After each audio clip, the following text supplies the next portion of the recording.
ومن علامات حسن الخاتمة أن العبد يموت غازيا في سبيل الله،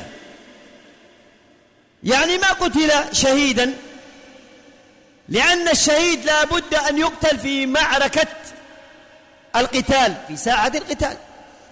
ولهذا ذكر الفقهاء مسألة واختلفوا فيها: لو أن رجلا قاتل في سبيل الله في ساعة القتال ثم جرح جرحا بالغا، فما مات في ساعة القتال وإنما مات فيما بعد متأثرا بهذا الجراح، فهل يؤخذ حكم الشهيد؟ الجواب لا، وعليهم أن يغسلوه وأن يكفروه ويعامل في الدنيا معاملة غيره، وأمره إلى الله عز وجل، وهذا هو القول الصحيح.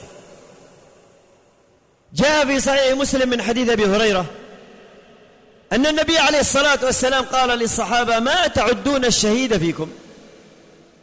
قالوا: من قتل في سبيل الله فهو شهيد. فقال النبي عليه الصلاة والسلام: إذن شهداء أمتي لقليل. من قتل في سبيل الله فهو شهيد، ومن مات في سبيل الله فهو شهيد، ومن مات بالطاعون فهو شهيد، ومن مات بالبطن فهو شهيد، والغريق شهيد.